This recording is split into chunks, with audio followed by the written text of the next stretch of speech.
Today's video is going to be about how to avoid some pitfalls in the crypto world. I'm going to explain what's about to happen here after it happens, but this is what's called a pump and dump. So stay tuned for just a few seconds.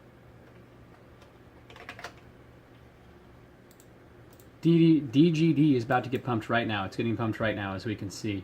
In fact, the pump looks like it's already happened. It's already started to retrace. It just went from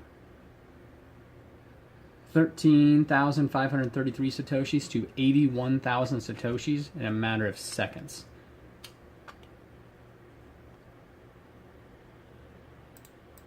I don't have any of this asset, so I'm not going to try to sell it. If I had some of this asset, I would have tried to sell it on this pump and dump. No way in hell I'm going to buy into something like this, though, because as you can see, even though I got that message supposedly when the pump was supposed to happen, it had already happened. So what you're looking at right here is, like I said, it's called a pump and dump, and these are schemes, one might say, whereby a group of individuals decide to target a specific asset, in this case currency, DGD, I forget what that is, with the intent of boosting the price considerably. They want to increase the volume, increase the price point, so that hopefully other people jump on board and drive that price upward, because they want to get out at the top. So if you are the creator of one of these pump and dumps and you have a following of people who are willing to follow your lead and start buying this asset, then you can make a lot of money, because essentially what they do is they would have bought this asset way down here at 13,533. In fact, this was a perfect one to choose, because look how flat this is. There's really no risk involved for them of this falling off a cliff. So they bought that asset way down here, probably put tens of thousands of dollars into it, multiple Bitcoin, and they had already set their sell limits somewhere up here. In fact, in this group, you can see that they put the current price.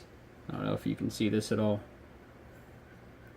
In any case, they put the current price and what the goal was, and the goal was 3,400 Bitcoin, and as you can see, they got up to 8,100. So these people far exceeded their goal. So they probably didn't put their sell limits that high. They may have staggered them all the way up to there, but someone just probably made tens of thousands of dollars in those few seconds there. And you might be wondering, well, Aaron, why didn't you get in on that? You were part of this in-group. Well, no, I was not part of the in-group. Everyone in this chat thinks they're part of the in-group, but they're not. They are the people who are left holding the bag, because there were people who bought this all the way up. There were people who bought this at 3,000 or 30,000, 40,000, 60,000. There were some people that bought this at 80,000 Satoshi, and those people have no chance of making their money back. So they are left holding the bag. And some people just lost thousands of dollars just in those few seconds. So one thing you want to stay away from are pump and dumps.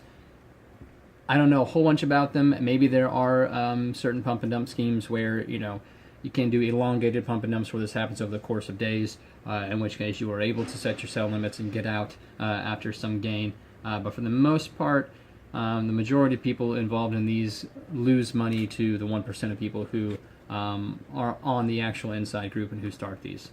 So we'll talk about stuff like that further after a bit, and later on this evening I'll come back and I'll talk to you about the portfolio.